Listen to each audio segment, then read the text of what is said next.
And good evening, AP Physics students. We got another problem coming at you, so we want to make sure you don't bolt. You don't want to bolt away from this problem because you'll be really torqued if you do. So we're going to be taking rotational inertia for a spin here. Give that a turn. Um, Sorry, little joke, couple jokes there. We're going to talk about torque today. So we're going to talk about torque. So I have a bolt that's stuck and I want to spin it, and oh, I can't spin it with my fingers. What can I do? You can use a wrench. Okay. What is a torque? A torque is a twisty force. That's a very unofficial definition, but it makes sense in my head. A torque is a twisty force. To exert a torque, to really twist this bolt, what I want is a long lever. We call this a moment arm. Okay? I want a long moment arm, and then I want to apply a force to that moment arm. And when I apply that force, I want to apply the force perpendicular to the moment arm. So pushing on this wrench like this doesn't help me turn the bolt. If I want to twist this guy, I want a long moment arm, and then I want to apply a force perpendicular to that moment arm. And that gives me a lot of torque, or a lot of twisty force. And that is what we're going to be talking about in today's video. So if you have your note sheet that we passed out in class, make sure you get that out here, and we're going to fill in some formulas. So we talked about rotational kinematics last time we met, talking about angular acceleration and such. But we're going to talk about two more ideas today. The first idea that we just talked about is called torque. And torque is the rotational equivalent of force. Torque is represented by the Greek letter tau. That's the Greek letter tau there. And just the way the net force is equal to the mass times the acceleration of an object, the torque on an object is equal to the angular acceleration times this quantity I called the rotational inertia of the object. And we're going to talk a little bit more about rotational inertia here in a little bit. So the formula for torque is we want the length of the moment arm, the length of the wrench, if you will. We call that R. And then we want to multiply that times the force. Okay? But we only want the component of that force that is perpendicular to the moment arm. So I only want the force that's in this direction. I don't want to count any force that's in this direction or that direction. So you can say R perpendicular F, or you can say RF sine theta if you want, where theta is the angle here between R and F. Now, if theta is 90 degrees, if they're perpendicular, then sine 90 is 1, and it just breaks down to R times F. All right? So that is torque, but let's talk about this quantity I called rotational inertia. Okay? So in regular inertia, we have mass, but in rotational inertia, both the mass of the object is important and how that mass is distributed is important. And I have just a super quick example here. I can spin this paper clip like so, all right? And it's actually quite easy to spin because it has a low amount of mass, and a lot of that mass is not located very far from the point that I'm spinning it around, okay? So low rotational inertia there. Now this is the same paper clip, same mass, but what I'm going to do is I am going to unwind the paper clip. And what happens now when I try to spin this is a lot more of the mass is located further away from the point around which I'm turning it. And when the mass is located further away, it's harder to get it moving because it's got to move further than the mass that's closer to the center. So when calculating rotational inertia, there's two things that are important.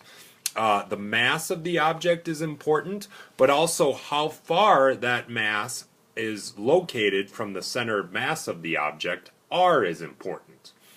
Now, what's this k thing? Well, let's hold on a minute on that. So in your book, it gives a formula for rotational inertia that looks like this.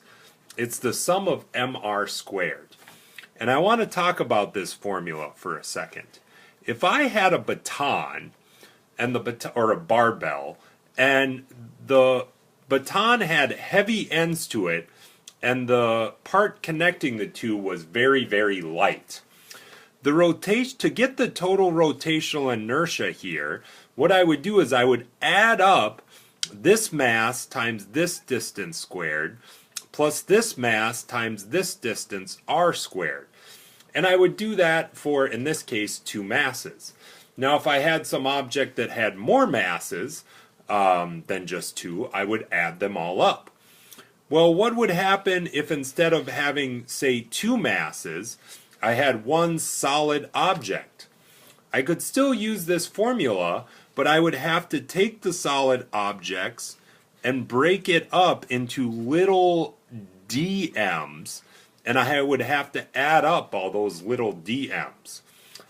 So for those of you that this makes sense for, this is another formula you can use to calculate rotational inertia of an object.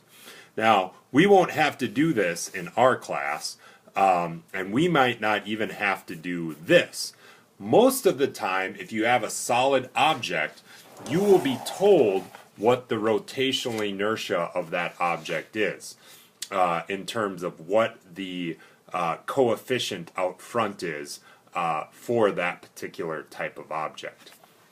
But enough about rotational inertia. For now, we just want to know that rotational inertia is a measure of how hard it is to twist an object, and that's all we need to know for now. Well, Mr. Kirsten, that was some good explanation there, but how about a practical everyday example of how to work some of these concepts in a problem? You got it. Let's work on number 22 here. So number 22 says a 55 kilogram person riding a bike puts all her weight on each pedal when climbing a hill. The pedals rotate in a circle of radius 17 centimeters. What's the maximum torque she exerts? How could she exert more torque? So I'll tell you what, folks, let's do this.